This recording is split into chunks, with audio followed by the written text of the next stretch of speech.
આજે આપ સૌની વચ્ચે લોકસભાની ચૂંટણી વખતે ભાઈ શ્રી પ્રહલાદભાઈએ જે માનતા કરેલી હતી કે બેન જીતશે તો અહીંયા શ્રીફળ આવીને માતાજીની માનતા પૂરી કરશે જણાવીને આપ સૌની વચ્ચે અહીંયા આમંત્રણને માન આપીને વધારેલ છે આ ભાઈ શ્રી અમરસિંહભાઈ, આદરણીય સુરસિંહજી જેણે માનતા રાખી છે, ભાઈ શ્રી પ્રહલાદભાઈ, કુંવરસિંહજીભાઈ, આપણા ગૌસ્વામી લાલુગીરી બાપુ, આપ સૌ આયોજકો,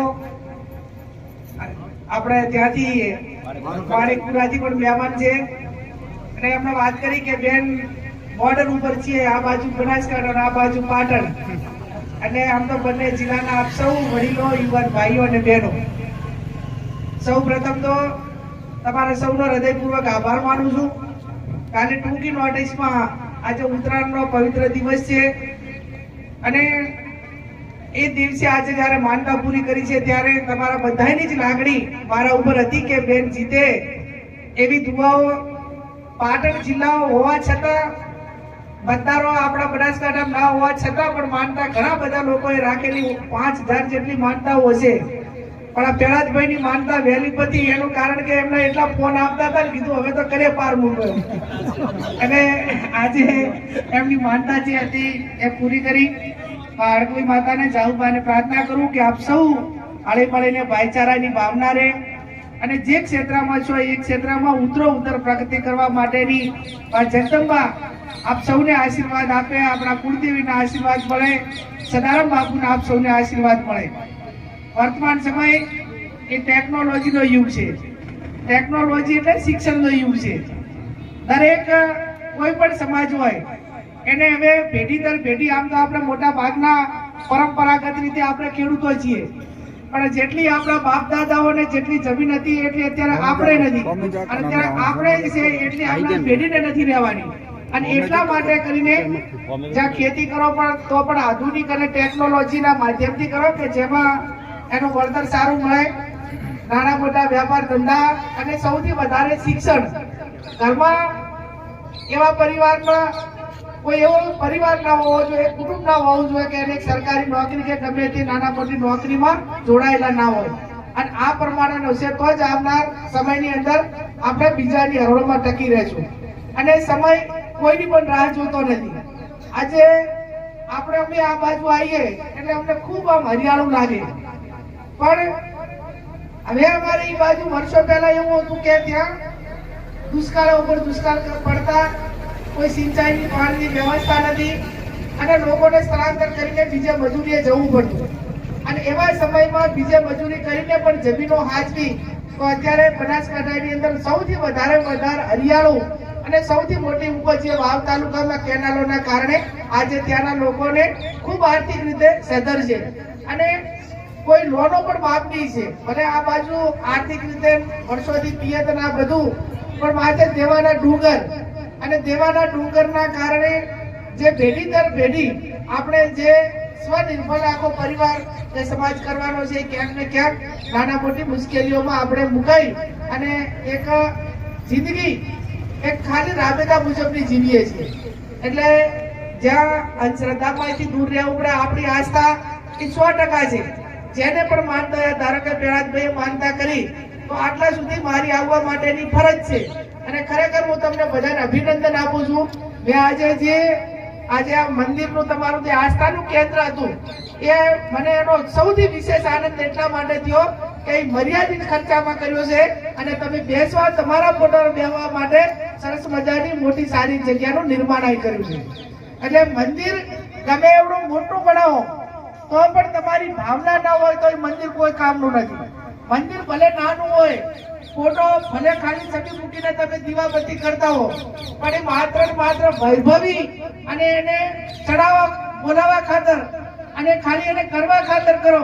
જયારે આપણે તમે ઘણી વખત ગામોની અંદર જતા હશો કે કોઈ પણ ગામની અંદર મંદિરની પ્રતિષ્ઠા થાય એ ટાઈમે મોટા ચડાવવા થાય, જમણવાર થાય, આખું ગામ ભેગું થાય, લાખો રૂપિયા ભેગા થાય, પણ પછી 2 મહિના પછી ગામની અંદર મંદિરમાં બેલ વગાડનારું કે કોઈ એ ટાઈમે દીવાબત્તી કરવા વાળું નથી હોતું. કેમ કે ખાલી તમારો એ વખત માત્ર વૈરાગ હતો એકબીજાને જોયા જોઈ એક બોલ્યા અને આપી દીધું, પતી ગયું. આસ્થા એ આસ્થાના પ્રમાણમાં રોજ સાંજ સવાર અગરબત્તી કરો, તમારા ઈષ્ટદેવને પ્રાર્થના કરો અને ભગવાન આપણને સૌને સંપની ભાવના આપે. જે આપણે પ્રાર્થના કરતા હોઈએ તે પણ પરિવારને સ્વનિર્ભર કરવા માટે કે બીજાની હરોળમાં ટકી રહેવા માટે કઠોર પરિશ્રમનો કોઈ વિકલ્પ નથી. જ્યાં સુધી તમારો કઠોર પરિશ્રમ નહીં હોય, આ બધાને જ દુનિયાની અંદર જેટલા પણ સફળ માણસો છે એ બધાને 24 કલાક આપે છે. તમને 24 કલાક ભગવાન આપે, મને 24 કલાક આપે અને કોઈ પણ જેટલો માણસ માત્ર છે એને બધાને 24 કલાક આપે. હવે 24 કલાકનો સદુપયોગ એ આપણે કઈ રીતે કરવો એ આપણે એનું ટાઈમ ટેબલ હોવું જોઈએ કે ભાઈ હું સવારે 5 વાગે ઉઠું, ત્યાંથી કરીને આજે ઊંઘું ત્યાં સુધીનું મારું રાબેતા મુજબનું કામ એ કેવું હોવું જોઈએ. જે હોય એ એકદમ ગુણવત્તા વાળું, લાગણી વાળું. તમે કોઈ પણ કામ, ચાહે ખેતી કરો, ચાહે શિક્ષણ કરો, ચાહે ધંધા રોજગાર કરો, કોઈ પણ ક્ષેત્રમાં પણ તમે દિલથી મન મૂકીને એના ઉપર લાગણીથી કામ ના કરો તો એની અંદર કોઈ દિવસ પરિણામ આવે નહીં. અમારે એ બાજુ કહેવત છે કે તમે હરફાણું એટલે એમ કે રોતા રોતા માળે ચડાવો તો એ ગોળા બધા ગામમાં જાય કે ધારમાં જાય નહીં.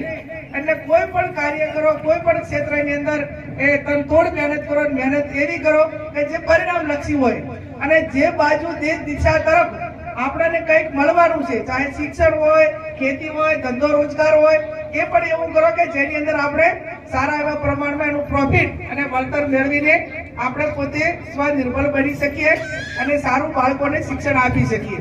મેં ફરી પણ કહું છું કે શિક્ષણ એ એક એવું આપણી જડીબુટી છે, એક એવું સાધન છે, એક એવું હથિયાર છે કે તમારો ગમે એટલો ચડાવ ઉતાર હોય, આર્થિક તમે એક પેઢી ખૂબ સુખી છો, પણ આર્થિક સદ્ધરતા, સત્તા, સંપત્તિ આ સમયના સંજોગો પ્રમાણે હોય છે. ક્યારેક હોય, ક્યારેક ના હોય.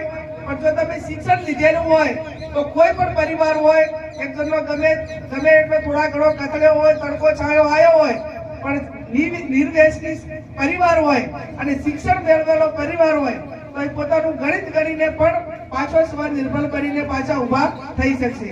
એટલે આજે વિશેષ ના કહેતા, આજે તમારા બધાને આટલી મોટી સંખ્યામાં બધાને દર્શન કરવાનો મોકો આપ્યો અને તમે બધા હાજર રહ્યા.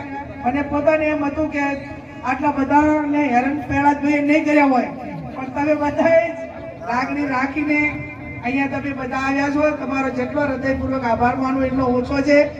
મારા લાયક કોઈ પણ કામકાજ હોય તો કહેજો. આવનાર સમયની અંદર જ્યાં પણ નાના મોટા કાર્યક્રમો, શિક્ષણ ના હોય, સામાજિક હોય, રાજકીય હોય કે કોઈ પણ નાના મોટું મારા લગતું કોઈ પણ કાબુ હોય તો 100% ધ્યાન દોરજો. પૂરું કરવા માટેનો તમને બધાને મદદરૂપ થવા માટેનો પ્રયત્ન કરી ફરી આપ સૌ અહીંયા જવાબદાર આગેવાનો હાજર રહ્યા, આપ સૌ હાજર રહ્યા એ બદલ આપ સૌનો હૃદયપૂર્વક ખૂબ ખૂબ આભાર માનું છું.